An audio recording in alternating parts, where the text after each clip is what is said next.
neste período de campanha, que na sua abordagem de campanha diz o seguinte: antigamente vocês não tinham chinelos, antigamente vocês andavam descalços, estão a ver que vocês têm chinelo, o país desenvolveu, não é trabalho da Frelimo esse. É graças a quem que vocês têm chinelo. E aquela comunidade, principalmente por causa da nossa pobreza educacional, né, da nossa inércia intelectual, entendemos aquilo como desenvolvimento. Mas se você olhar para o cômputo científico, cômputo da análise da economia, quando a gente fala de desenvolvimento, a gente fala principalmente apontando para o IDH. Eu penso que não é um indicador de desenvolvimento ter chinelo no pé. Agora, olhando para isto, Sandy, não está a faltar ciência nestas pessoas que partilham estas coisas, porque às vezes temos de ser honestos em relação ao diagnóstico, não é? Se nós, numa chuva miúda de 30 minutos, na cidade capital, há crianças que não irão à escola, porque não tem sala de aulas, porque não tem uma carteira. A verdade, a sala de aulas não existe, a árvore caiu. Estamos a assistir a situação de ciclones agora na Zona Norte. Há crianças que já perderam a sua sala de aulas, porque a sala de aula era simplesmente uma árvore. Eu estou a dar aulas debaixo de uma mangueira. Eu sinto a dor disso. E além de sentir a dor por mim mesmo, eu sinto a dor pelas próprias crianças. Em que província que está a dar aulas? Eu estou a trabalhar na província de Maputo, no distrito de Amatola, né? Então, eu sinto a dor das crianças, principalmente no período de inverno. No núcleo dos funcionários e agentes do Estado, como é que a liberdade de expressão é tratada? Bom, dentro do nosso setor, que é a função pública, aquilo que eu hei de dizer é que o tema liberdade de expressão, ele é tratado há muito medo, né? Nesta época de globalização, acesso à informação através da internet, é muito difícil mentir para as pessoas sobre o que é bom, o que é mau, o que é boa governação, o que é má governação. Será que estas reclamações dos jovens por uma boa governação, contra a corrupção, são demasiadas? E por que é que os jovens e as suas ideias não estão a ser levadas em conta? Um país não desenvolve quando todos pensam do mesmo jeito. E isto é uma declaração sem precedentes de uma característica de um Estado totalmente totalitário, quase aqui o pleonasmo. Nós estamos num país em que o regime é absolutamente totalitário. Por mais que nós tenhamos um acervo constitucional que estabeleça um país de direito democrático, todos nós sabemos que, na verdade, desde 94, esta pretensão nunca se materializou.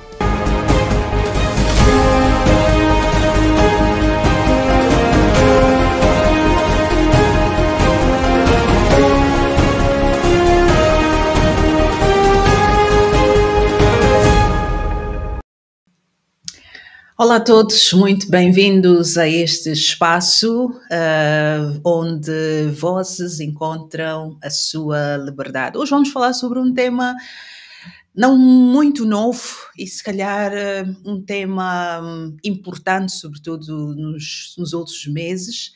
Vamos falar sobre a liberdade de expressão e não só a liberdade de expressão, vamos falar sobre o custo da liberdade de expressão. Quanto custa falar a verdade? Quanto custa falar a verdade publicamente? E hoje, para este tema, tenho a honra de apresentar os meus convidados de luxo. Falo, por exemplo, da doutora Marisa. Vocês já devem conhecer a doutora Marisa pelas redes sociais ou talvez pela televisão, através dos comentários únicos, não é? Temos também o Sunday, Constantino Sunday. Provavelmente muitos de vocês conhecem como Sunday, não como Constantino. Deixa-me dizer primeiro que a doutora Marisa, para além de ser penso, uma influenciadora digital. Ela tem formação em direito e trabalha em áreas como gestão de empresas, entre outras questões. O Sunday e tem dado algumas áreas, tem algumas aulas no TikTok sobre governação, boa governação, a questão da estruturação do Estado, constitucionalidade, entre outras questões. E temos também o meu querido Célio Jerônimo, que é um professor primário.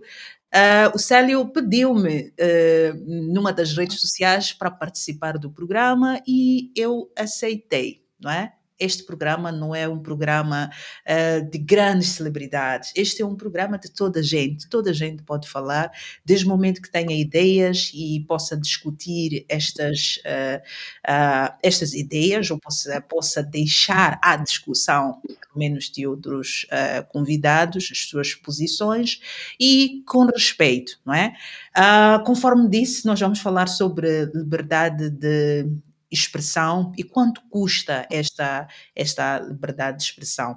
Bom, eu vou começar pela doutora Marisa, que tem uma história sui generis, posso dizer, que é comum, é uma história sui generis que se torna pública, mas é uma história que é comum nos dias em que nós vivemos, não só hoje, mas nos anos passados. Mas antes eu gostaria de começar com um vídeo que vai mostrar que tipo de opiniões tem partilhado a doutora Marisa, posso chamar de Marisa, né? A Marisa, Exatamente, é melhor assim, Marisa. Falar de forma saudável, com uma figura extremamente importante. Falo da Ministra da Educação, a nova Ministra da Educação. Sua Excelência, Senhora Ministra, sua atenção, por favor. Queremos conversar de forma saudável. Senhora Ministra, estamos a pedir nós que a senhora não seja cópia de seus antecessores, pois não temos boas lembranças deles. Estamos a pedir também, senhora Ministra da Educação, que ao constituir a sua equipa de trabalho, inclua lá pessoas, certo? Que abram a boca para lhe dizer coisas que façam sentido, que agreguem algum valor na educação. Não constitua a sua equipa de trabalho com pessoas que irão abrir a boca para estenderem a língua, limparem a Estrada Nacional número 1. Até porque, quando da sua tomada de posse, o senhor presidente Chapo disse, e eu volto a frisar, não irão permitir o lambibotismo e a bajulação. Traduzindo, somos jovens desta nação e temos o direito de sermos ouvidos. E é na qualidade de jovem desta nação que eu me dirijo a duas figuras mais importantes deste país. Senhor Presidente Daniel Francisco Chapo, Senhor Presidente Venâncio Mondlane, deixem as vossas diferenças de lado. Senhor Presidente Daniel Francisco Chapo, não permita de forma alguma que essa sua marcha comece sem, antes de mais nada, sentar-se numa mesa com aquele que é a segunda figura neste momento mais importante desse jogo político e coloquem ponto final a este ping-pong que vocês nos submeteram. Pronto, Marisa, nós vimos estas opiniões muito perspicazes e se calhar um pouco agressivas para o nosso contexto. Nós estamos muito acostumados como moçambicanos e, sobretudo, algumas pessoas que têm responsabilidades formais na gestão do país a ouvir este tipo de opiniões. Então, bem-vinda ao programa. Explica-te, o que é isto? Isto é nova forma de se expressar diante dos servidores públicos? É algo que provavelmente tenhas te inspirado em alguém ou determinada realidade? O que é isto? Bom, boa tarde, bom dia, dependendo do fuso horário, obviamente. Espero que todos consigam ouvir perfeitamente. Ora, Selma, quem me conhece desde a ter a idade sabe muito bem que eu sempre quis falar, não somente sobre a situação do meu país, mas sobre tudo e mais alguma coisa, porque eu ia apreciando aquilo que os jovens e adolescentes iam vivendo, obviamente que não iam de acordo à moral, da minha sociedade. Mas, na altura, porque eu posso dizer aquilo que eu estava numa jaula, porque eu fui criado por alguém que, obviamente, pertence ao partido no poder. E o meu falar estava a ser limitado por este homem. E eu tinha esta consideração como pai, obviamente, ele limitava. Mas quando eu cresci, ganhei as asas, eu disse, olha, já ganhei essa minha liberdade, então daqui ninguém me segura. E eu tinha um problema, eu nunca gostei de usar as redes sociais. Nunca gostei de usar as redes sociais. E na altura, quando essa situação toda das eleições veio à tona para Moçambique, eu disse, chegou a hora. Chegou a hora de eu dizer aos moçambicanos, aos jovens, aquilo que eu penso.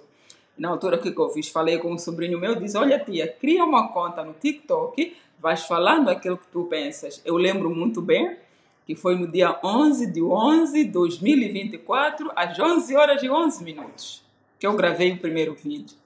E naquele vídeo eu chamava a sensibilidade dos jovens em relação àquilo que estava acontecendo no nosso país.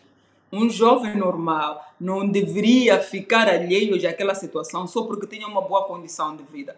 Portanto, as pessoas quando olham para mim dizem, olha, a Marisa está a falar isto porque começou assim, porque está na moda. Não, eu já queria falar com os meus 9, 10, 11, 12 anos, mas não me permitiam.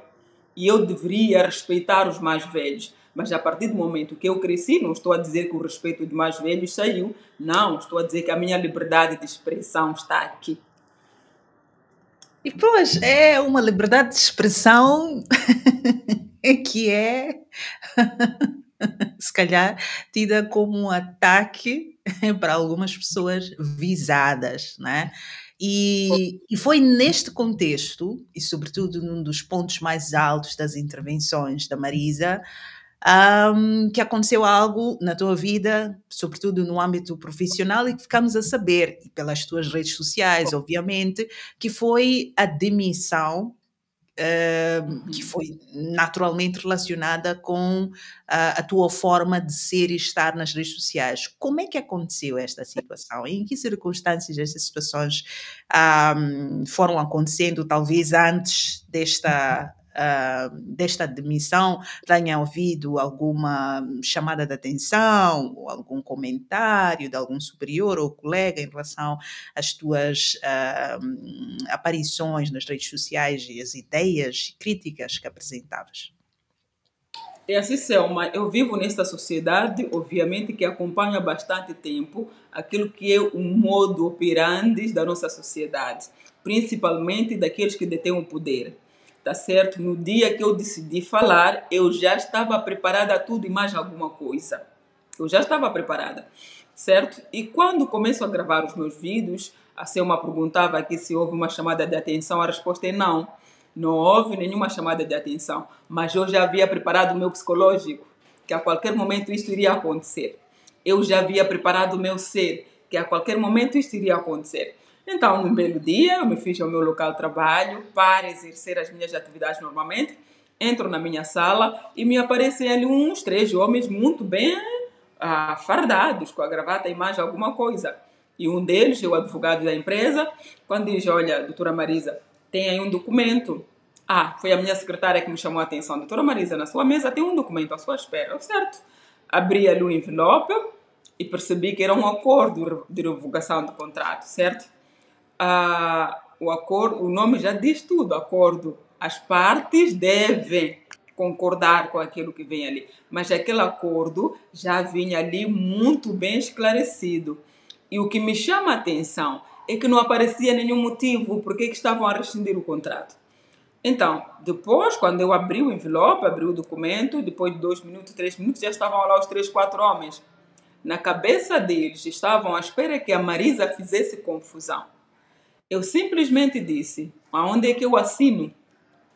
Eles, mas doutora Marisa, nós podemos conversar, isto não precisa ir tão longe. Eu disse, não, eu não disse que eu quero ir longe, eu disse onde é que eu assino.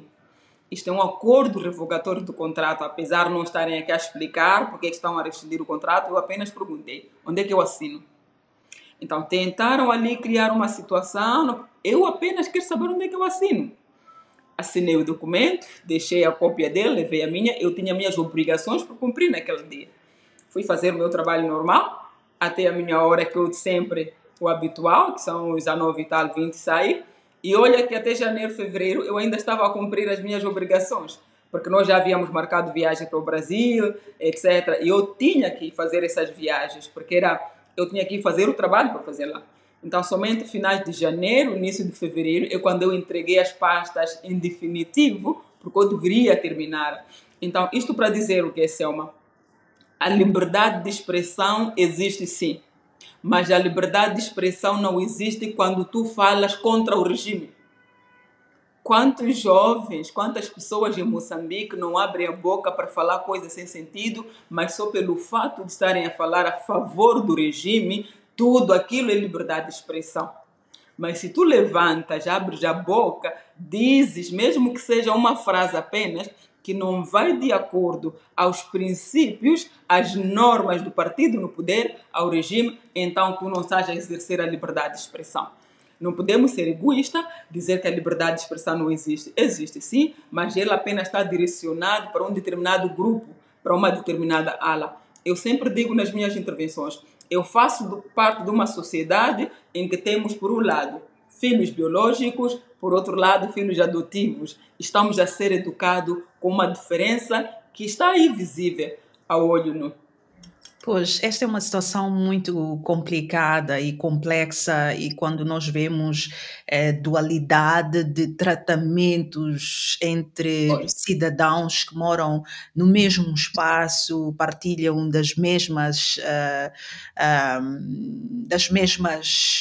mesmos ambientes, mas existe diferença de tratamento em função de quais são as simpatias políticas que as pessoas têm. Agora, isto chama-me a atenção para a questão de isto ter acontecido numa empresa privada e com participação pública, né? Participação do Estado. Sem querer mencionar a empresa, e não faz sentido aqui, nem me interessa saber, os outros colegas também são da opinião de que as tuas, ou eram da opinião de que as tuas opiniões eram controversas e, de certa forma, perigosas para a tua estabilidade profissional? Olha, eu sempre digo assim, 99% dos moçambicanos queriam falar o que eu estou a falar, simplesmente não têm coragem. Porque as pessoas querem proteger o pão, porque as pessoas querem proteger as suas famílias, porque o regime colocou nas nossas cabeças que aquele que diz a verdade deve ser calado a boca. Portanto, eu lembro muito bem quando eu saía, os colegas mandavam mensagem no privado, olha, doutora Marisa, força, doutora Marisa. E acredita, Selma, as outras coisas que eu falo é porque eu recebo informação de funcionários públicos, recebo informação de muita gente. Olha, Marisa, peço para tocares nesse assunto, peço para tocares aquilo. Eu não posso falar porque eu tenho que salvaguardar o meu emprego, eu tenho que salvaguardar a minha família. Eu digo graças a Deus, nunca tive aquele apontar do dedo dos meus colegas e dizer, olha, Marisa, já estás a passar a linha vermelha. Não, eu sempre recebi mensagem dizer, olha, força, tocaste na mosca, tocaste ali. E quando eu rescindi o contrato, eles foram solidários, sim, em off, obviamente, vieram dar, olha, nós não podemos falar porque não temos o que confiar. Mais uma vez, volto a frisar, 99% dos moçambicanos queriam ter a audácia e a coragem de dizer o que eu penso, mas não podem porque o pão de cada dia está ali. E eu, como não tenho nada a perder, eu sempre digo, a última coisa que eu perdi na minha vida foi no dia 16 de julho de 2016, quando fui enterrar a mulher que me deu a vida. Portanto, depois dali, eu já não tenho mais nada a perder. Pois, interessante esta abordagem de nada a perder e, sobretudo, num contexto em que faltam muitas oportunidades e num contexto em que os jovens, sobretudo os jovens, têm menos perspectivas diante do que a economia pode produzir no nosso país. Falo de produzir empregos, produzir oportunidades de empreender, entre outras questões. Mas o que muitas vezes coloca em causa a liberdade de expressão não é necessariamente a crítica direta à governação, mas há vezes em que simplesmente o fato de estar-se a ensinar cidadãos, educar cidadãos em determinada matéria, isto pode levar a críticas e se calhar até a represálias para quem o faz. Eu falo, por exemplo, do Sunday. Ele é um influencer do TikTok que dá aulas muito interessantes, aulas de governação, constitucionalidade, entre outras questões que muitos não têm conhecimento. Vamos olhar alguns vídeos das suas contribuições. Mais quentes da atualidade, eu escolhi dois para debater contigo hoje. Extremamente sensíveis e tanto importantes quanto relevantes para a camada juvenil com maior especialidade. E eu gostava aqui que você ficasse atento a isso, porque é extremamente importante que consolidemos as nossas ideias sobre essas questões. O primeiro aspecto é sobre a justiça eleitoral e o segundo é sobre a justiça social. E é sobre isso que nós vamos conversar hoje. Mas antes de mais nada, por favor, me siga, dê um like, partilhe este vídeo e assim me ajudarás a crescer neste canal e a poder trazer mais conteúdos de forma mais recorrente para ti. Vamos lá ao assunto que interessa. Justiça eleitoral. Diferentemente do que se acredita geralmente pelas pessoas na rua, nas avenidas, ou sei lá, é que a justiça eleitoral seria, por exemplo, que seja proclamada uma pessoa como perdedora e outra como vencedora. Assim, nós teremos perante uma justiça eleitoral. Errado. Justiça eleitoral pressupõe a todo um processo que norteia todo o sufrágio universal. Ou seja, se roubamos ou não roubamos, o importante é que ganhamos e vamos governar. Esse aqui é o nível pro max da estupidez de certas pessoas, até de boa parte dos jovens, que estão mais preocupados em satisfazer um grupinho de pessoas para saciar a sua fome, estômago sem fundo. Jovens e pessoas que renunciam à lógica estão mais preocupados em defender ideologias e questões que eles mesmos sabem que não se identificam com os desafios que vivem. Esse debate não é sobre partido, é sobre o estado de um país em que cada geração tem sua responsabilidade. A geração de 1975 teve a sua, dos anos 90 teve a sua. Esta geração tem as suas especificidades no que tange. Ok, nós acompanhamos alguns vídeos do Sunday muito interessantes, muito didáticos, muito simples, explicados, sobretudo para uma grande maioria da população que não tem literacia. E alguns até não são analfabetos, têm alguma habilidade na leitura, escrita, mas não têm acesso privilegiado, dizia, a estas matérias. Sunday, é fácil falar sobre estas matérias, sobretudo nas redes sociais. Olá, Selma. Boa tarde, bom dia, boa noite, dependendo, como estava a dizer aqui a minha antecessora, do horário que estiverem a ver este vídeo.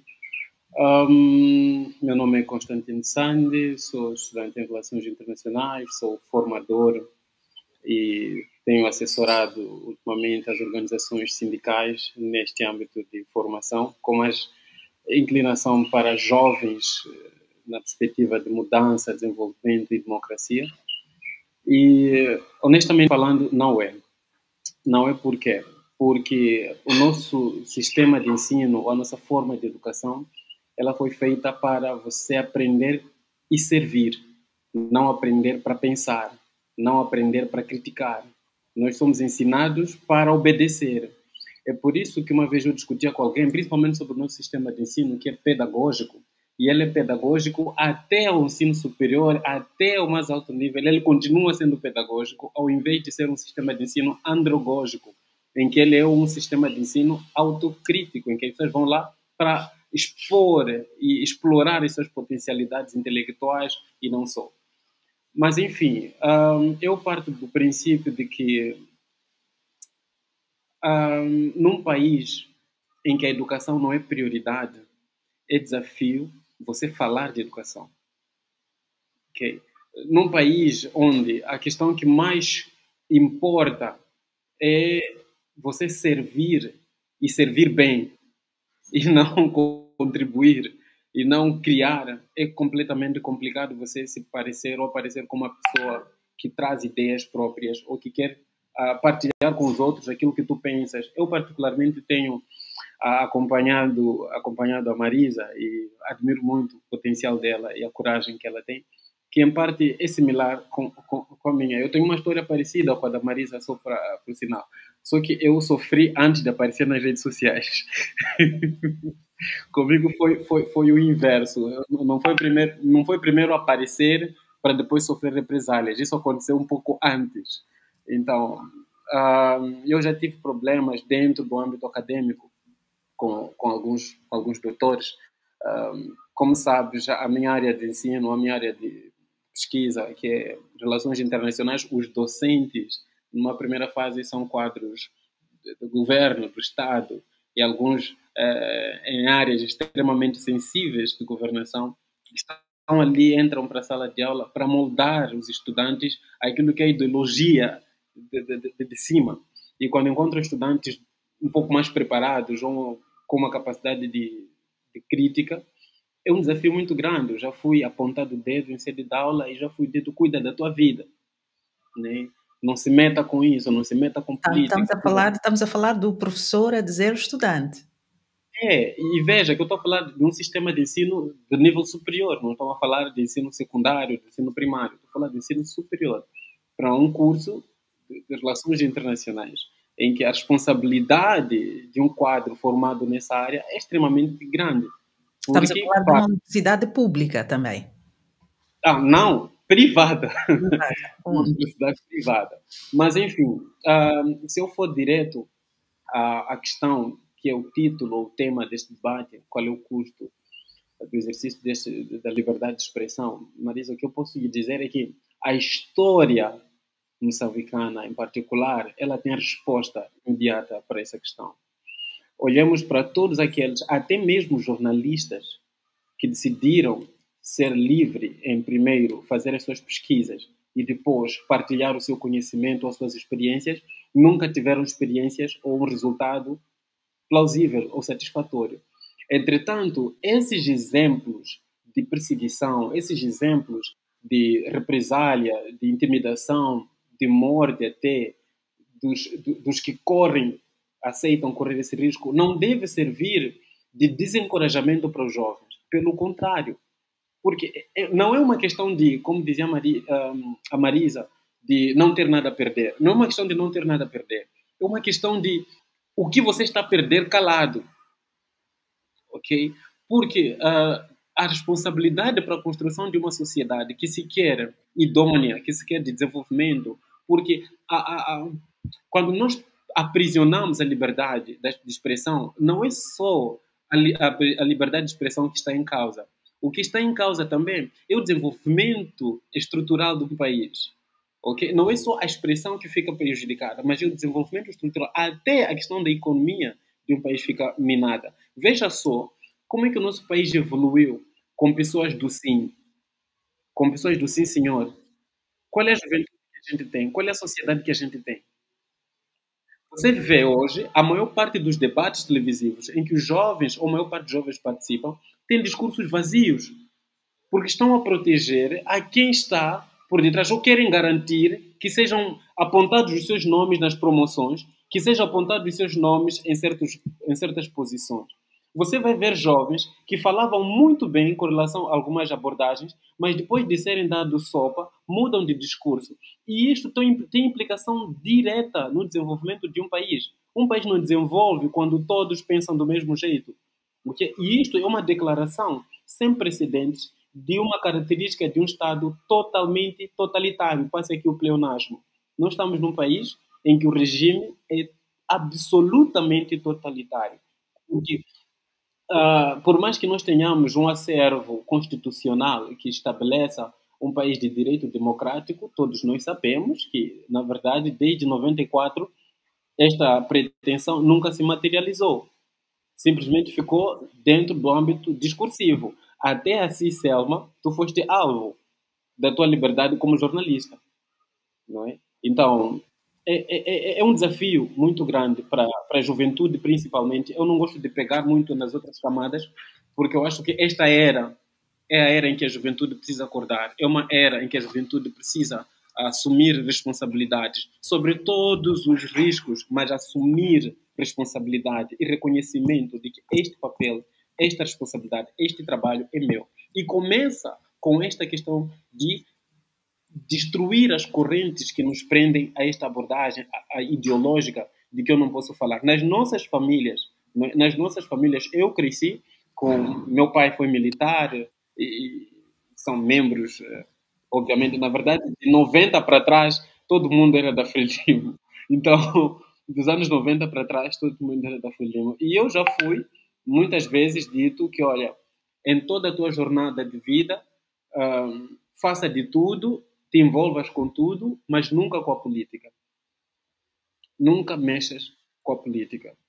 E quando algumas pessoas descobriram que eu estava a fazer, na altura, ciências políticas e relações internacionais, foi tipo, meu Deus, esse não houve. Nós dissemos para não voltar por esta via. Mas é uma questão de responsabilidade. Nós temos que viver para deixar um legado. Não é uma questão de rebeldia, não é uma questão... Mas se a gente decide entrar para uma academia, se a gente decide como jovens estudar, se a gente decide, não é estudar para ti, é estudar para contribuir para os outros, é estudar para que o teu conhecimento seja útil à tua sociedade, não que seja útil para ti. Seja em área de direito, de educação, seja onde for, de economia, de empreendedorismo, o jovem tem que acordar para desenvolver e defender a sua pátria. Os que hoje nós estamos a criticar, os que hoje nós estamos a julgar, ontem, quando fizeram o que fizeram, não fizeram sendo velhos, fizeram sendo jovens, pelo sim ou pelo não. E deixaram o seu legado. E nós temos a responsabilidade de pegar a dianteira hoje e lutar com o que nós temos, com as nossas capacidades, para também trazer um futuro risonho para aqueles que nós queremos deixar. Exatamente. Nós vamos voltar a este aspecto, Sandy, sobretudo da contribuição dos jovens hoje versus a contribuição que fizeram os jovens da década de 60 e 70 e os bloqueios geracionais que nós encontramos hoje. Mas deixem-me conversar com o Célio. O Célio é um professor primário, é um professor que está... se não me falha a memória, inserido no aparelho do Estado, no Sistema Nacional de Educação, e tem dado a sua opinião, do ponto de vista crítico, né, da governação nas redes sociais, o que não é muito comum para funcionários públicos. Célio, como é que funciona a tua vida no setor público diante das críticas que tens feito? E se estas críticas já te custaram alguma coisa? Boa tarde a todos. Cumprimento aos colegas do painel. Primeiro dizer que é uma honra estar aqui neste espaço com grandes figuras. Sinto-me muito honrado. Tenho acompanhado bastante a doutora Marisa. Muito interessante. Bom, falar de mim... daquilo que eu tenho feito até aqui nas redes, dizer que até aqui eu ainda não sofri nenhuma represália, ainda não tive nenhum problema, ainda não fui chamado nenhuma atenção. Acho que ainda não toquei nenhuma ferida até aqui com as minhas contribuições, né? Posso dizer isso. Mas está ciente de... se calhar até a tua participação neste talk show pode gerar alguma consequência, tá? Estás ciente disto? Estou muito ciente. Estás muito preparado ciente. para estas consequências? Estou ciente, assim como estou preparado. Uma das coisas que nós costumamos ver no setor da educação é que os professores que aparecem a deixar a sua contribuição ou o seu pensamento, depois de algum tempo, são transferidos para zonas muito distantes, né? Eles são colocados em zonas distantes, isso é para intimidar, com que as pessoas não possam falar. Então, nós temos que viver, de fato, preparados para tudo, porque há uma coisa que a covardia, ela não produz nenhum frutos. Porque se nós paramos, deixamos de falar aquilo que nós podíamos falar e fazer a diferença só porque eu tenho medo de que eu vou ser transferido daqui, vou ir trabalhar no mato. Eu não estarei a produzir nenhum fruto com isso. Mas quando eu deixo ficar o meu pensamento, estou a contribuir para a mudança de mentes, estou a contribuir para a construção e desenvolvimento do meu país e contribuir-se com ideias. Porque se há uma coisa valiosa na vida, é a ideia. A ideia não tem preço. Não existe ninguém no mundo que pode pagar pela ideia de alguém. A ideia é a coisa mais valiosa que existe no mundo. E se há uma coisa que as pessoas deviam aprender, é aproveitar as ideias. Se há alguém que tem coragem de falar, poder contribuir, tem que se valorizar. Essa pessoa tem que se dar atenção às ideias que as pessoas colocam, não ver-se a pessoa como ameaça.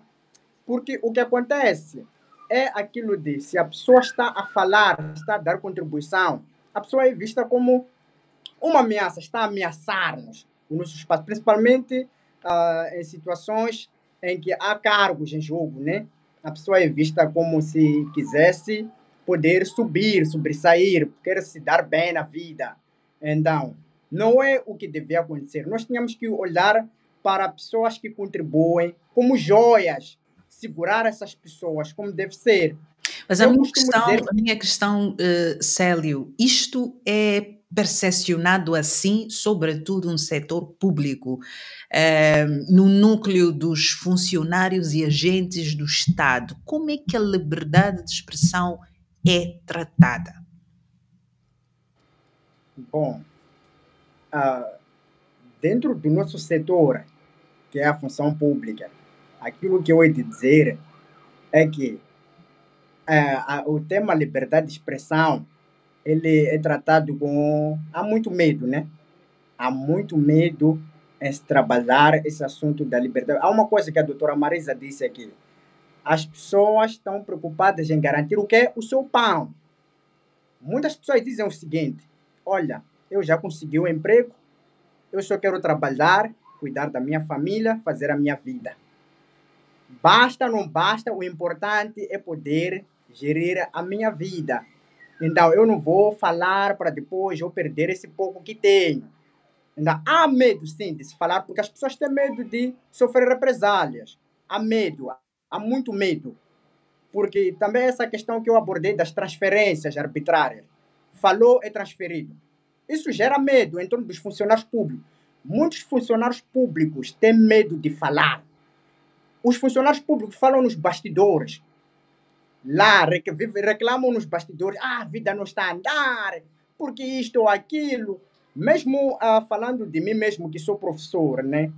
Dentro do nosso setor, há muitas reclamações que se ouvem nos bastidores, mas as pessoas têm medo de aparecer e falar e criticar, dizer que isto não está bom, podia ser assim, porque a pessoa tem medo de ser... De sofrer represálias, a pessoa tem medo de ser transferida, a pessoa tem medo de perder o emprego, perder a posição em que está. Então, o que eu posso dizer é que no setor público, na função pública, há muito medo. E outra coisa, eu costumo classificar como covardia, porque as pessoas falam nas escondidas e empurram os outros para falarem por elas, porque elas não querem sofrer, mas que o outro possa servir de bode expiatório, nem para falar pelos outros. Aquela pessoa ali pode sofrer, mas está defendendo os outros. Não, são muitas pessoas são agitadoras, empurram o problema para uma só pessoa porque elas têm medo, mas não devia ser assim, né? Pois, mas essa ameaça que diz existir, sobretudo no setor público, ela é direta, é clara, ou é uma ameaça assim indireta que ninguém vê, mas sabe que existe esta ameaça? E como é que são vistas, por exemplo, as contribuições de pessoas, por exemplo, da tua idade, Célio, falo de jovens no setor público, não é? E sobretudo quando estas contribuições criam uma disrupção naquilo que são os modelos habituais de gestão do serviço público. Bom, eu não diria que as ameaças são diretas, porque não se colocou em nenhum sítio que aquele que falar vai passar por isto. Mas são coisas que nós acompanhamos, assistimos, que aquele professor que apareceu a falar isto e aquilo, estamos a ouvir que foi transferido. Ora, aquele professor que apareceu a falar isto e aquilo foi assassinado. Então, não são ameaças diretas, é de uma forma indireta, mas de que está a acontecer, está a acontecer. Por exemplo, os professores que apareceram a reivindicar horas extras, ouvimos que há professores que estavam a ser mandados parar de trabalhar em algumas escolas só porque saíram a manifestar, a exigir o pagamento daquilo que foi o seu esforço. Trabalharam, as pessoas querem aquilo que produziram, mas as pessoas acabaram sofrendo porque apareceram aí a reclamar. Agora, falou de um outro assunto, colocou-me um outro assunto sobre como é que são vistas as contribuições de pessoas como eu, jovem, assim. O que eu posso dizer é que tem sido muito complicado. Uma das coisas que estudei na formação, numa das cadeiras que tivemos de andragogia, que é a educação voltada para os adultos, é que o adulto ele costuma ou tende a ter resistências a mudanças. Então, quando os jovens eles aparecem e trazem inovação, eles não são bem vistos, são vistos como ameaças, que estão a trazer problemas, estão a trazer coisas de fora para vir criar problemas, para vir criar turbulências. Então, tem sido muito difícil que o jovem tenha espaço para contribuir, onde os gestores, em algum momento, são de idades muito avançadas. Eles são muito resistentes a receber contribuições de jovens. Os jovens são vistos aí como ameaça. Não, nós aqui trabalhamos assim. A forma de fazer aqui, professor, é esta aqui. Então, isso que o professor está a trazer está bom, nós já ouvimos, mas aqui é assim. Então, é muito difícil. Exatamente. Eu vou usar esta deixa, Célio, desculpa-me de cortar, e mesmo para perguntar não só a Marisa, mas também ao Sandy, depois volto para ti, Célio, sobre este conflito geracional de ideias que vemos, não só no setor público, como estava aqui muito bem a explicar o Célio, o contexto, mas isto também acontece no setor privado, não só no setor privado, mas também a forma como nós percepcionamos os problemas. A pergunta é para ti, doutora Marisa. Será que esta tua visão não é fruto de que talvez a Marisa está a estudar muito, talvez está a ver muitas realidades externas e talvez estamos numa situação em que se diz o nosso país tem a sua própria configuração, estas ideias que estás a trazer não funcionam. É verdade? Olha, Selma, eu digo que as minhas ideias são fruto da minha educação, da minha pobre educação, que eu agradeço, certo? Isto vem de berço. As pessoas confundem a educação que nós recebemos em casa com aquela educação que os professores dão. O professor dá matemática, português e por aí vai. A moral é lá em casa. Os meus pais ensinaram-me de que, Marisa, o fato de teres pão em casa não significa que todo mundo tem pão em casa. O fato de teres emprego não significa que todo jovem tem emprego. O fato da senhora andar num carro de luxo não significa que todo moçambicano consegue ter um carro de alta cilindrada como o seu. E eu, como jovem moçambicana, estou ciente da dificuldade que os jovens passam. Se um jovem que está a viver numa casa, sei lá onde, num bairro nobre, porque a sua conta bancária está de 1 a 30 recheado dos milhões, acha que todo moçambicano, todo jovem vive assim, eu volto a repetir, esse jovem está doente e precisa de tratamento.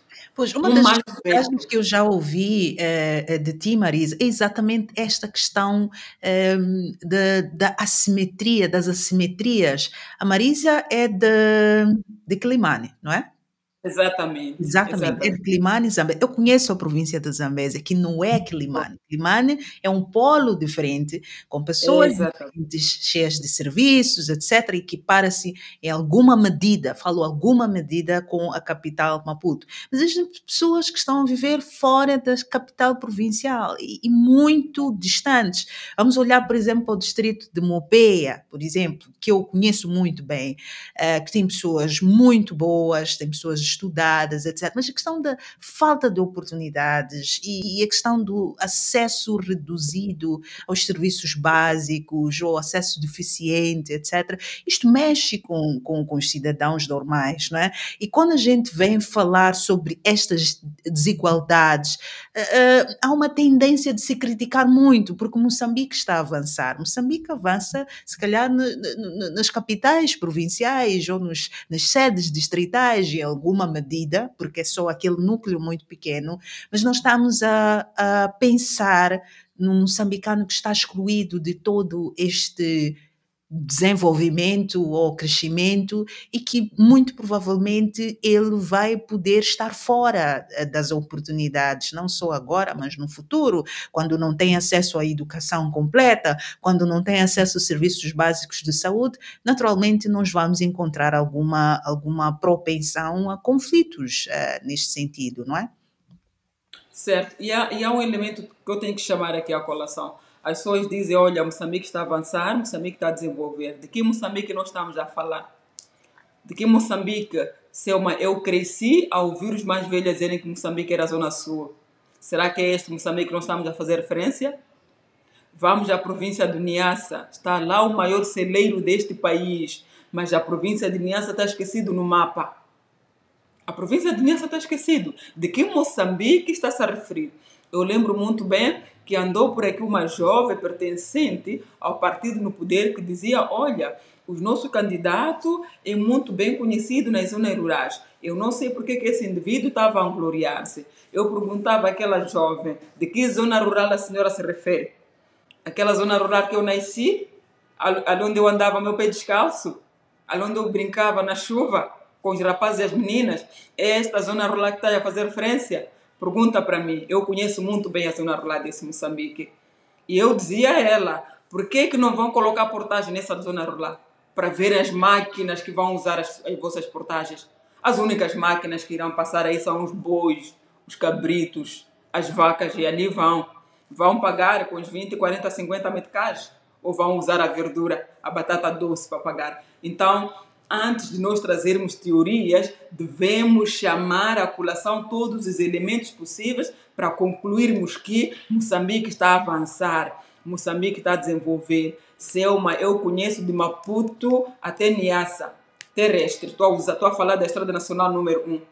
Eu conheço a Estrada Nacional número 1 de ponta a ponta, os seus desvios contra curvas. Não vai me aparecer um jovem agora dizer que Moçambique goza de boa saúde. Esta pessoa é que não goza de boa saúde. Não vai me dizer que a saúde em Moçambique goza de boa saúde, que a educação goza de boa saúde. Se nós, numa chuva miúda de 30 minutos, na cidade capital, há crianças que não irão à escola, porque não tem sala de aulas, porque não tem uma carteira. A verdade, a sala de aula não existe. A árvore caiu. Estamos a assistir a situação de ciclones agora na Zona Norte. Há crianças que já perderam a sua sala de aulas, porque a sala de aula era simplesmente uma árvore e já se foi embora. Como é que fica? E vai aparecer um jovem para me dizer que Moçambique está a desenvolver. De que Moçambique estamos a falar? Do bairro da Soma Shield? É lá onde está Moçambique? Ou estamos a falar da Ponta Vermelha? É lá onde está Moçambique? Estamos a falar de Cupe? É lá onde está Moçambique? Temos que ter audácia como jovens de olhar verdadeiramente o sentido de Moçambique. Não devemos olhar Moçambique como aquela zona onde eu estou, que até às 17 as luzes são acesas. Não devo de forma alguma. Será egoísmo, será aniquilar a futura geração. Aliás, a futura geração já colapsou. Em todo o sentido da palavra colapsar. Porque depois disso que nós estamos a assistir, depois disso que nós estamos a viver, eu sinceramente não sei o que vem aí, se a mente dos nossos jovens já está manipulada. Pelo menos já nós conseguimos consumir aquela história que nos foi contada, viemos aqui, investigamos, concluímos que na verdade aquela história foi muito mal contada. Mas essa geração de Android, de internet e mais alguma coisa, que não ouve o que a biblioteca diz, apenas consome aquilo que vem, eu tenho muita pena do colapso que vem aí. Exatamente, estamos a falar da sociedade de informação, globalização, digitalização, etc. Sandy, o Célio estava aqui a falar sobre a questão da contribuição dos jovens sobretudo aqueles na vanguarda, desenvolvimento, transformação, reformas, etc., que é bloqueada até certo ponto por um grupo de pessoas que está ali há muito tempo no status quo e quer manter aquele padrão, né? Doutora Marisa também corrobora com esta ideia de que algumas pessoas estão com uma visão limitada do que é crescimento, de desenvolvimento, uma vez que ela vem não da capital, mas vem de um outro ponto do país, com uma outra visão, que vê o desenvolvimento de uma outra forma totalmente diferente. Agora, pergunto a ti em relação a esta cosmovisão sobre crescimento, desenvolvimento, contribuição, sobretudo dos jovens, nesta época de globalização, acesso à informação através da internet. É muito difícil mentir para as pessoas sobre o que é bom, o que é mau, o que é boa governação, o que é má governação. Será que estas reclamações dos jovens por uma boa governação, contra a corrupção, são demasiadas? E por que é que os jovens e as suas ideias não estão a ser levadas em conta neste tipo de relação entre o cidadão e o gestor público? Obrigado, Selma. Extremamente interessante a sua questão. E dizer para Marisa, né? Tu és minha conterrânea, Marisa. Dois são de Climane? Não, eu devia ter visto isso antes. Isso é uma fraude. O Célio é de onde? És de onde? Eu sou daqui da cidade de Maputo mesmo. Ok. Então estamos balançados. Eu sou de Maputo, o Célio também é de Maputo. Estamos balançados. Senão seria uma fraude. Estamos esmagadoramente representados pela província da Zambésia. Mas não, eu penso que é exatamente aí onde há problemas. Nós gostamos muito, eu dizia numa outra sessão, de sulizar Moçambique. Né? Gostamos de sulizar Moçambique, ou maputizar Moçambique, em outras palavras, como a Marisa estava a dizer, e isto é preciso termos cuidado, é exatamente isso que nos traz conflitos, porque a Marisa está aqui a trazer muitas ideias, a trazer muita dinâmica em termos de liberdade de expressão, muita gente se inspira nela. Eu tenho visto uma moção de gente, sobretudo os jovens, nas redes sociais, e que ouve as notas que a Marisa deixa, mas não é porque ela é da Zambésia, é de Climane, que não vai trazer contribuições para Maputo.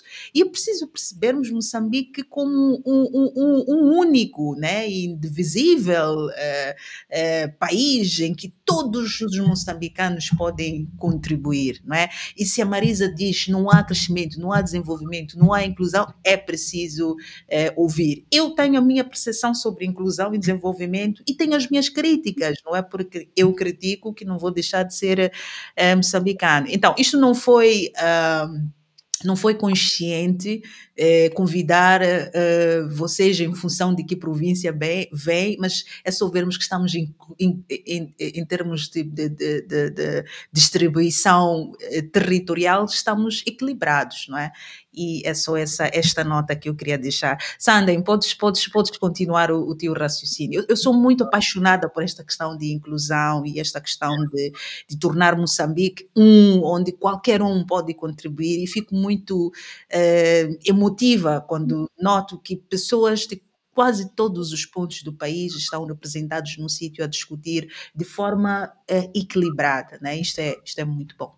Sandy. Obrigado, Selma. Dando continuidade à minha abordagem, eu queria continuar dizendo, em parte, primeiro, concordar com a Marisa, não por ser conterrânea, mas porque ela é muito eloquente na abordagem dela, e dizer que o problema sobre essa questão de desenvolvimento de Moçambique, o problema sobre essa questão de que nós estamos a crescer e os jovens são renitentes em reconhecer o desenvolvimento de Moçambique, é uma construção que os nossos pais sofreram. Por quê? Nós viemos de um contexto de guerra, que depois da guerra, a maior preocupação que os nossos pais tinham era ter o pão na mesa. E quando o governo, com seus esforços, colocava o pão na mesa, conseguia garantir que as pessoas conseguissem, por exemplo, ir a uma fila para conseguir ter 1 quilo de feijão ou de açúcar, era incutido na cabeça deles: olha, estão a ver que estamos a desenvolver, estão a ver que é desenvolvimento, e crescemos pensando que o desenvolvimento era aquilo. Hoje, quando a gente fala sobre desenvolvimento, nos apontam a ponte Maputo-Catembe, nos apontam a ponte Armando Emílio Guebuza, que divide Zambésia e Sofala, nos apontam algumas avenidas que foram melhoradas e digam, há 20 anos, tinha um político, não quero aqui fazer menção, neste período de campanha, que na sua abordagem de campanha disse o seguinte: antigamente vocês não tinham chinelos, antigamente vocês andavam descalços, estão a ver que vocês têm chinelo, o país desenvolveu, não é trabalho da Frelimo esse? É graças a quem que vocês têm chinelo. E aquela comunidade, principalmente por causa da nossa pobreza educacional, né, da nossa inércia intelectual, entendemos aquilo como desenvolvimento. Mas se você olhar para o cômputo científico, cômputo da análise da economia, quando a gente fala de desenvolvimento, a gente fala principalmente apontando para o IDH, que é o Índice de Desenvolvimento Humano. Okay? Você não vai falar sobre o desenvolvimento de um país sem olhar, por exemplo, para a capacidade que a sociedade tem de se sustentar, do poder econômico da sociedade. Você não vai falar sobre desenvolvimento onde as pessoas que vivem em Nipepe, as pessoas que vivem em Chiuri, as pessoas que vivem em Moma, não sabem dizer o que vão jantar no dia seguinte. Onde as pessoas só têm uma refeição não por opção. E estão dentro do mesmo país. Você não vai falar de desenvolvimento. E é claro que eu concordo, quando a gente fala de desenvolvimento, nem mesmo na capital, que a gente sempre diz, não tem desenvolvimento absolutamente nenhum. Maputo tem problemas de saneamento graves. Maputo tem problemas de circulação de pessoas e bens extremamente gritante para uma capital. Maputo tem problemas, por exemplo, de educação graves. Se for já dar uma passeata, por exemplo, vou dar exemplo, naquela escola que está no museu, que é uma escola histórica, a Josina Machel. A Josina Machel está a crescer árvores nas suas paredes. Estou a falar de uma escola histórica, que está no centro, no coração da cidade. Então, nós não temos absolutamente nenhum desenvolvimento. E pior, isto é fruto de falta de uma agenda nacional. Moçambique é um país que não tem agenda nacional. Moçambique não fez o TPC de dizer que, olha, nós conquistamos a independência estando aqui e nós em 20, 30 anos queremos estar ali. Não existiu isso. Pois, mesmo se olhares para os planos de governação eu queria voltar a esse ponto muito interessante sobre a percepção de desenvolvimento e crescimento que estavas aqui a partilhar. Olhando para esta referência de que desenvolvemos porque você tem um chinelo no pé, então por causa disso nós fizemos e o país é desenvolvido, né? Tendo em conta que o desenvolvimento para até as comunidades, etc., não é medido pelo chinelo que tem no pé, até porque, em boa verdade, eu já vi muita gente das comunidades, sobretudo crianças, andarem descalças, a um sol de 40 graus, as crianças andarem descalças para irem à escola. Então, eu penso que não é um indicador de desenvolvimento ter chinelo no pé. Agora, olhando para isto, Sandy, não está a faltar ciência nestas pessoas que partilham estas coisas, porque às vezes temos de ser honestos em relação ao diagnóstico, não é? Porque o Sandy estudou e sabe o que são os indicadores de IDH e consegue descrever o que significa a pobreza, o que é que significa o desenvolvimento, o crescimento. Mas estas pessoas, muitas delas estão a assumir cargos de gestão desde a década de 70, falo depois da independência, principalmente depois do início do governo de transição de 74, estas pessoas muito provavelmente não tiveram acesso ao conhecimento que o Sandy tem. Nós estamos aqui diante de um conflito geracional de conhecimento e percepção sobre as realidades. E como é que a gente ultrapassa isto? Francamente, não há sombra absolutamente de dúvida nenhuma. Já os meus antecessores do painel fizeram menção de forma um pouco mais sintética sobre isso. Em parte até, eu não diria que é falta de ciência, porque os nossos gestores têm assessores, mas quando a política se sobrepõe à técnica, há um desastre total. É preciso existir um espaço em que a política reconhece até onde vai a sua intervenção e aonde a técnica entra. Quando eu falo da técnica, eu falo de quadros especializados em análise sobre certas matérias. Eu não acredito que neste país, não é, todos os líderes, todos os dirigentes não tenham quadros técnicos competentes para assessorar. O problema é que os políticos querem se sobrepor às questões que são de âmbito técnico. E muitos dos nossos tais técnicos, acadêmicos, analistas, eles se sobrepõem à política por causa do estômago. Não estão ali para dizer que eu vou lutar, eu vou até as últimas consequências, mas eu defendo que esta posição, esta questão tem que ser resolvida desta e daquela forma. Não é? É claro que os nossos líderes antigos, até porque quem governa não é quem está a governar, o nosso país não é governado pelo governo, ou não é dirigido pelo governo, desculpa aqui o pleonasmo, mas é dirigido pelos quadros que estão em casa, que pertencem a um certo partido, que são pessoas, de certo modo, aqui para ser o exagero, um pouco mais caducas em termos de experiência de vida, porque a realidade de 1960 não é a realidade de 2023, 2024, 2025. O Moçambique que se quer, não é o Moçambique de 1960. Eu não vou trazer uma abordagem de que Moçambique desenvolveu porque em 1960 você não tinha chinelo e hoje tem chinelo. As necessidades de Moçambique não são chinelo. As necessidades de Moçambique não são essas. Então, mais do que existir falta de ciência, é uma questão de ignorância. E o conflito geracional existe a partir do momento em que os jovens hoje são mais exigentes do que os jovens ontem. Por quê?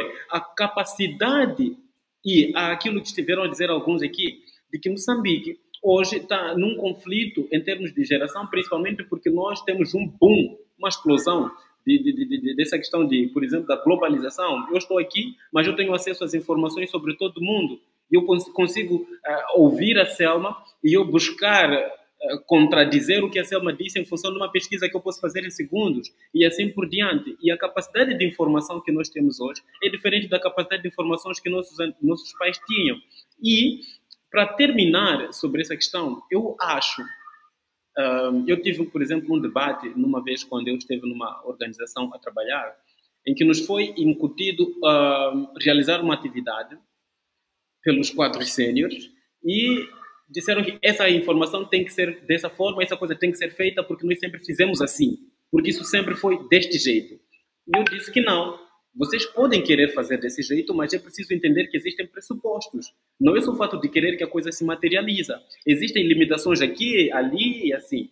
E a pessoa disse não tem que fazer porque os políticos se sobrepõem aos técnicos. E eu disse que o político pode querer ter uma ponte até onde não tem um rio. E é trabalho do técnico dizer que aqui não é possível fazer uma ponte. O que nós podemos fazer é uma rampa, fazer qualquer coisa, mas a ponte aqui não é feita.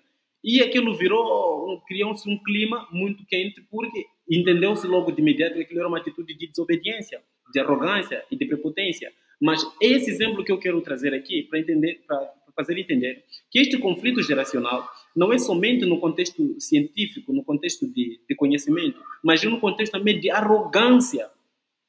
Okay? Os nossos líderes, os nossos mais velhos, têm uma arrogância tal que o que eles querem, o que eles pensam, o que eles determinam é o que tem que ser a verdade, independentemente se você quer ou não quer.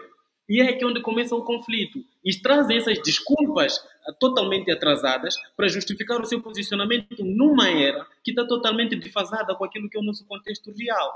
Nós não podemos entender e dizer de cara lavada que Moçambique está desenvolvido ou Moçambique desenvolveu e nós vamos tentar pegar um motivo, um indicador de desenvolvimento de Moçambique. Qual é que seria? Moçambique tem menos indústrias do que teve antes. Moçambique tem mais analfabetos do que teve antes. Ou seja, tem muita gente indo à escola, certamente, mas tem mais analfabetos do que no tempo em que tinha menos escolas. Nós temos analfabetos funcionais. Pessoas até que terminaram o nível superior, mas em termos de produção, em termos de conteúdo, não tem absolutamente nada. É esse desenvolvimento. Nós temos mais universidades do que antes, mas nós não temos quadros para vender.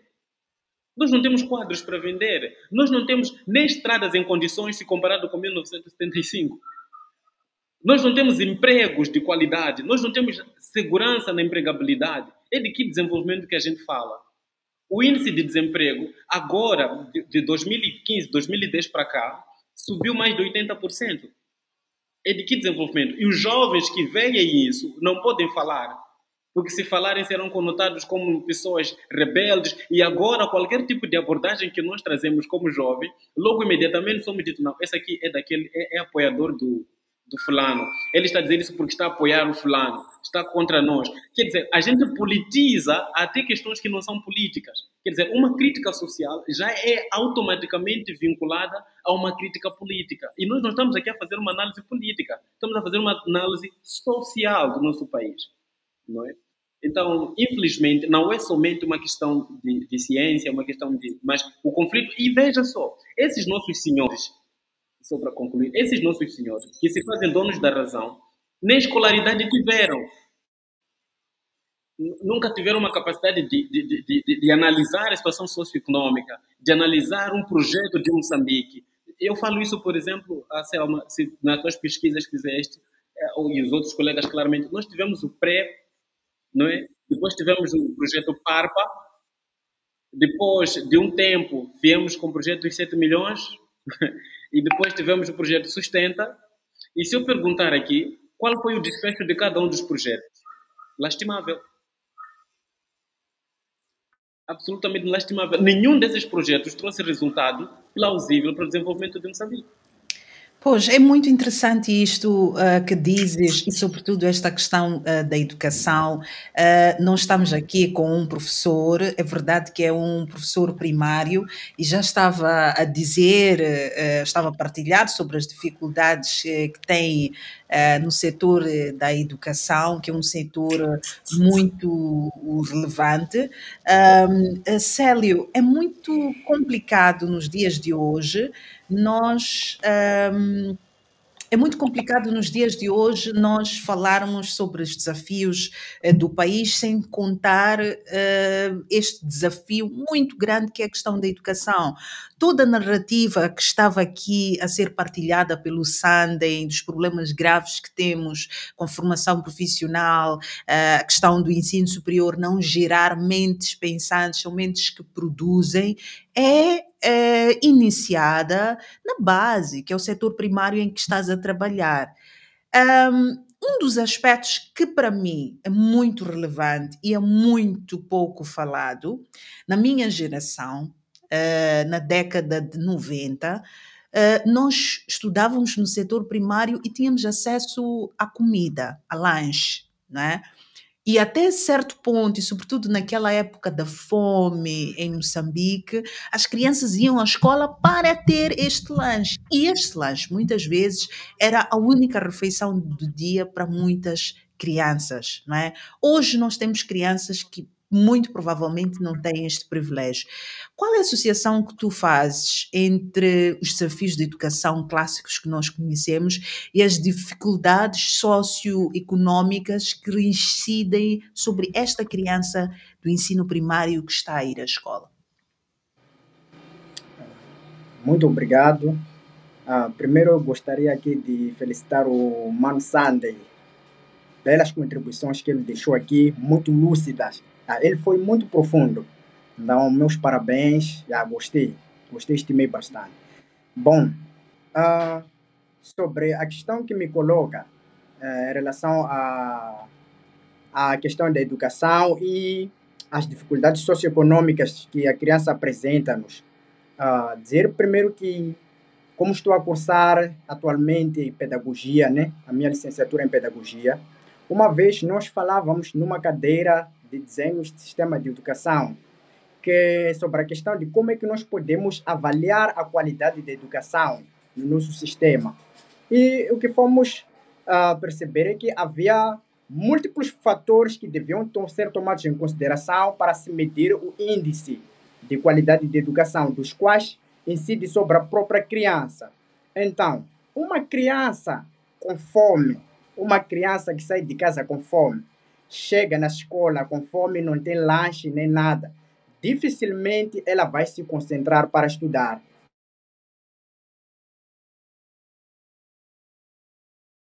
Esse é um assunto que temos de discutir, nem é preciso entrar na ciência. Todo aquele que é um ser humano não consegue se concentrar para produzir enquanto está com fome. A pessoa precisa estar em condições para depois poder pensar e produzir. Então, essa questão da falta de das condições nas crianças, que elas chegam à escola com fome, tem sido, de fato, um dos fatores que compromete a nossa qualidade de educação. Se nós continuássemos realmente com os programas dos lanches escolares, da alimentação escolar, seria, de fato, uma forma de nós minimizarmos essa situação, reduzirmos o problema.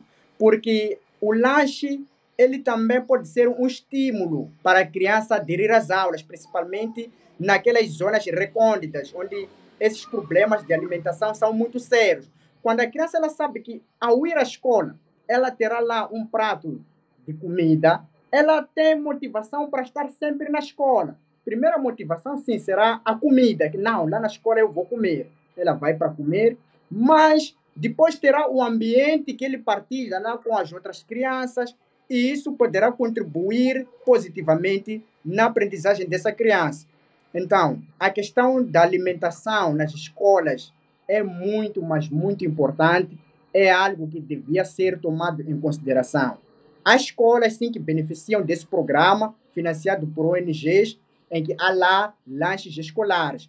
Se formos a ver nessas escolas, o desempenho das crianças tem parecido melhor em relação às escolas em que não dispõem desses lanches, né? Sendo que as crianças vêm de famílias com dificuldades. Então, esse é um dado que tinha, de fato, se tomar em consideração. Outra coisa, eu acho que nós podíamos investir aquela questão da produção escolar. A produção escolar ela é muito importante, porque produz-se para depois alimentar as próprias crianças. Então, se as escolas elas investissem, de fato, na produção escolar, continuássemos a estimular as crianças a aprenderem a produzir desde cedo, porque se nós formos a voltar para a história, nós vamos ver que quando Moçambique alcança a independência e entramos na educação, uma das coisas que foi colocada em frente como base para desenvolvermos o país é a agricultura.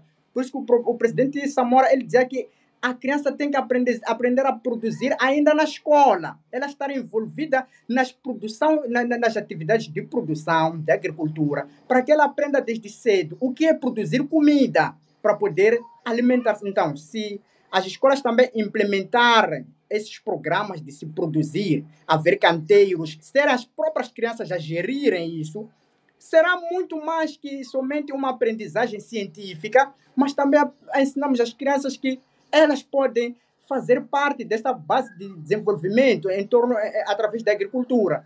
Pois, Agora nós Célio, eu muito, né? queria não perder esta oportunidade de falar contigo em relação a isto, porque é um assunto que mexe muito comigo, não só porque, enfim, não vivi esta realidade em tanto que tal, eu vivi a realidade de não ter carteiras para sentar, mas nós tínhamos um edifício, tínhamos janelas, tínhamos paredes, mas hoje em dia nós vemos crianças sentadas ao chão, sobre as árvores, como dizia a Marisa, as árvores caíram com um ciclone e caíram também as escolas. Eu vejo quadros improvisados, crianças sentadas ao chão, debaixo da árvore e com uma série de distrações que a criança pode ter, desde pessoas a passarem, ventania, carros a passarem, até frutos que podem cair sobre estas crianças e constituir um perigo. Por que ainda temos crianças que se sentam ao chão debaixo de árvores para estudar, sobretudo no ensino primário? Bom, primeiro eu gostaria de dizer que está a falar com a pessoa certa, né? Eu estou a dar aulas debaixo de uma mangueira, eu sinto a dor disso, e além de sentir a dor por mim mesmo, eu sinto a dor pelas próprias crianças. Em que província que está a dar aulas? Eu estou a trabalhar na província de Maputo, no distrito de Amatola, né? Então, eu sinto a dor das crianças, principalmente no período de inverno.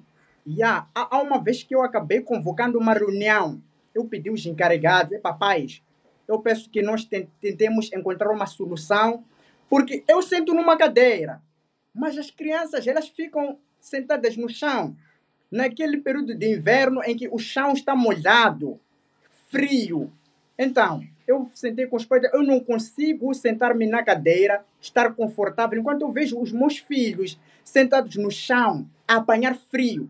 Eu penso que busquemos uma solução. O que é que podemos fazer? Então, os meus encarregados, eles deram ideia para nós podermos comprar cadeirinhas para as crianças, para que elas possam sentar e tentamos minimizar a situação. Eu agradeci a compreensão dos pais e apostamos nessa ideia das cadeiras. As crianças passaram a levar as suas cadeiras lá para termos a e minimizou. Mas o que eu vou dizer é que se nós ainda temos esses problemas, é porque não está-se a investir como deve ser na educação. Essa é uma coisa clara. Se o Mansande aqui dizia como é que nós podemos falar de desenvolvimento, se ainda estamos a viver situações como essa, eu até nem quero ir. É só. Nós só vamos questionar como é que falar de desenvolvimento se a própria capital do país ainda há salas sombras. Não faz sentido. Pelo menos se a própria capital enganasse, já que falaram aqui do termo Maputuzar, Moçambique, se pelo menos o próprio Maputo tivesse todas as escolas em condições, epa, seria algo de nós dizemos vale a pena. Mas até a própria capital, em 50 anos de independência, ainda estamos já a discutir questão de salas sombra, que árvores caem. Diz o Ministério da Educação em relação a estas situações? Existe uma conversa aberta em relação a estas condições? E não só são difíceis para os alunos, mas sobretudo para os professores. Como é que nós vamos buscar parâmetros e critérios de avaliação num contexto em que estas crianças sentadas ao chão não têm os mesmos privilégios que uma criança que está sentada na carteira? Como é que funciona a definição para medir o aproveitamento destas crianças e qual é a conversa que vocês têm com o Ministério da Educação em relação a isto? Bom, é uma questão muito interessante que estamos a colocar. Uma questão muito interessante, desafiadora também, uma questão interessante que deve ser levada muito em consideração, porque o que eu ia dizer é que geralmente nem se faz essa discriminação, que algumas crianças elas sentam no chão, porque quando vê, por exemplo, temos a questão da avaliação trimestral. A avaliação trimestral ou o exame são nacionais ou distritais. O exame é nacional. Os conteúdos estão avaliados da mesma forma. Não importa se a criança senta no chão ou senta na carteira, não importa isso. Tem-se produzido exames nacionais, mas aqueles que são especialistas na educação têm dado contribuições que não devia ser assim a forma de avaliar. Nós temos que ter avaliações regionais, avaliações distritais, avaliações locais, olhando para a realidade na qual as crianças se encontram, mas infelizmente as coisas não têm sido abordadas dessa forma. Um exame não podia ser nacional, porque as crianças elas não estão nas mesmas condições. Se nós estamos a avaliar crianças da mesma forma, nós estamos a ser injustos. Estamos a ser injustos com aquelas crianças que não estão em melhores condições para poderem estudar. Mas, infelizmente, não está-se a prestar atenção nessas coisas. E uma das coisas que acontece, nós estamos a falar aqui de liberdade de expressão, deixar contribuições, é que aqueles que podiam fazer mudanças, quando houve boas contribuições, não levam em consideração, desprezam as boas contribuições que são deixadas por aqueles que são de direito. E muitas vezes, eu vou deixar aqui uma crítica para o Ministério da Educação. A crítica é a seguinte, é que o Ministério da Educação geralmente costuma tomar decisões sem consultar aqueles que estão no terreno. Não se consulta a ideia, o pensamento daqueles que estão, só tomam decisões, fazem mudanças, mas não pegam aqueles professores que estão no terreno, estão a viver aquelas realidades e perguntar, professores, o que é que vocês acham, o que é que nós podemos fazer, qual é a ideia? Só vem um documento, um decreto que foi assinado, que as coisas passam a ser assim, assim, assim. Então, essa questão de avaliação é uma questão que deve ser discutida ainda, é um desafio, porque até aqui está-se a avaliar da mesma forma, não está-se a ter em consideração que há crianças que estudam em péssimas condições. Vem até a nível distrital, é para todas as crianças, senta no chão, não senta no chão, avalia-se da mesma forma. E isso não é justo, porque as crianças elas não têm aprendido da mesma forma. São questões que devem ser levadas sim a uma mesa, tem que se conversar, tem que se negociar questões de mudanças políticas. O nosso sistema ainda precisa de muito trabalho. Há muito trabalho que tem que se fazer, olhando para essas questões que estamos a colocar, que são de fato muito, mas muito importantes mesmo. Agradeço bastante por essa questão. Espero que possam acompanhar esta questão aqui, porque é algo que tem que se levar em consideração, uma reflexão. Olhamos para aquelas crianças e sabermos dar atenção àquelas crianças aí. Exatamente. Muito obrigada, Célio, pela tua opinião. Eu até posso dizer, se eu fosse presidente da República, eras tu que eras o meu ministro da Educação. Porque, na verdade, Sandy, nós estamos aqui a falar de soluções práticas, soluções reais para problemas concretos. E nós vemos muita sofisticação da gestão das instituições que estão mais voltadas a dar conforto a quem dirige, e muitas vezes nem são pessoas tecnocratas, são pessoas com confiança política e que não têm visão real da dimensão dos problemas e como estes problemas podem ser resolvidos, e temos conflitos, e temos situações como estas que o Célio estava aqui a partilhar. Nós estamos a fechar a nossa participação aqui. A doutora Marisa perdeu a conexão, mas penso que nós podemos fechar.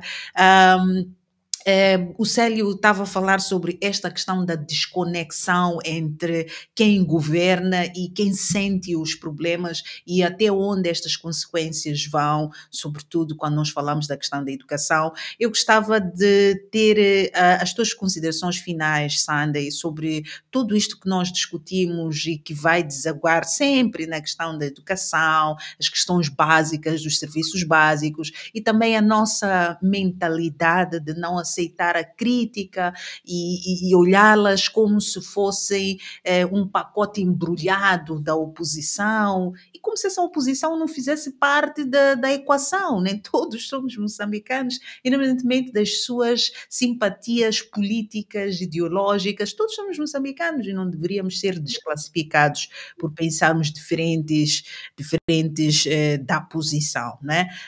Sandy, o teu sumário. Obrigado. Para terminar, eu queria mesmo, antes de tudo, agradecer-te por este espaço, por esta riquíssima discussão, e também agradecer a todos que ficaram até agora ligados a este debate, e dizer que eu gostaria de ver um Moçambique em que houvesse mais tolerância e principalmente abertura para os jovens. Abertura para os jovens, porque se os jovens são colocados à parte, nós estamos a condenar o futuro de uma sociedade. Porque são esses jovens que daqui a 10, 15 anos vão assumir um país. E se nós temos jovens ainda irresponsáveis, jovens que ainda são ditos para somente seguir e não pensar, e não analisar, e não contribuir, primeiro nós teremos péssimos pais, péssimos cidadãos e péssimos compatriotas, se quisermos usar esse termo. É preciso respeitar a opinião dos outros. E nós temos que também, como jovens, parar de esperar que as coisas venham até a nós. Parar de esperar ou parar de pensar em um país melhor sem ter que fazer nada. Achando que os outros que o façam, eu apenas hei de me deleitar do resultado que os outros fizerem. Todos nós temos obrigações, responsabilidades com este país. E que um país que se quer livre, democrático e principalmente de liberdade de expressão, é preciso ter a coragem de ouvir, ter a coragem de aceitar opiniões diferentes. E temos que também parar de polarizar os nossos debates, polarizar e até politizar as nossas opiniões. Eu sempre digo isso, Selma, já acompanhaste algumas das minhas abordagens na minha rede social. Nós não temos que politizar. Não é sobre partidos, é sobre o país, é sobre a nossa sociedade, é sobre que Moçambique nós queremos. E este Moçambique que nós queremos não depende somente de quem está a liderar, não depende somente do governo, depende principalmente da sociedade, depende principalmente da postura dos jovens. E são esses jovens a quem eu chamo a atenção, porque nós não podemos simplesmente acusar quem nos governa, mas é preciso também fazermos uma introspecção sobre as nossas responsabilidades enquanto cidadãos, uma introspecção sobre qual é o nosso papel nessa sociedade em que eu estou inserida, a partir do bairro onde eu vivo, a partir da casa onde eu vivo, a partir da academia, da igreja, de todo o aparato, de todo lugar onde estiver. Nós temos responsabilidades sociais e uma das nossas responsabilidades é abrir a voz e dizer: até aqui, não. Chega de opressão. Precisamos de ser ouvidos. Precisamos de ser livres. Precisamos que cuidem da nossa educação. Precisamos que cuidem do nosso saneamento. Precisamos que cuidem da nossa intelectualidade. Nós não queremos ser jovens bananas, passe aqui a expressão. Nós precisamos de ser jovens, que os outros países nos respeitem, que as outras comunidades nos admirem. Mas para isso temos que ter a abertura de dizer o que nós pensamos, sem que tenhamos medo de ser calados. Obrigado. Muito obrigada, Sandy, pela tua contribuição. E assim como nós encerramos esta edição, que foi muito, muito importante, com intervenções super luxuosas dos convidados, a Marisa, o Sandy e o Célio. Olha que o Célio... por acaso não o conhecia, ele simplesmente pediu para participar do talk show nas redes sociais e dei uma oportunidade. E ele tem muita experiência, apesar de ser jovem, na área da educação, de lecionar no ensino primário, que eu penso que é fundamental de todo o processo educativo. O ensino primário é o fundamental, no qual deveria merecer maior investimento possível, né? E sobretudo pelo fato de nós termos uma característica demográfica que nós temos, de termos muitas crianças, jovens e adolescentes, é preciso investir, sem dúvida, na educação. E esta educação de que depende o crescimento e o desenvolvimento do país, quando temos jovens que possam ser formados e contribuem para o crescimento e desenvolvimento do país, vamos, sem dúvidas, ver os frutos desta educação. E esta educação que traz jovens conscientes, jovens que não são levados a comportamentos como vandalismo, entre outros comportamentos que minam a economia, jovens que têm outras formas de resolução de conflito, que são as formas mais éticas, mais aprováveis, etc. Mas tudo isso faz-se com educação. Por isso, considero que este debate foi muito frutífero, não só pelo pluralismo de ideias, mas também pela experiência que carrega cada um destes convidados. Espero que você tenha gostado. Terei o maior prazer de ver os seus comentários após esta sessão. Espero que você nos acompanhe nas próximas sessões com convidados e temas muito interessantes. Tchau, tchau e até a próxima.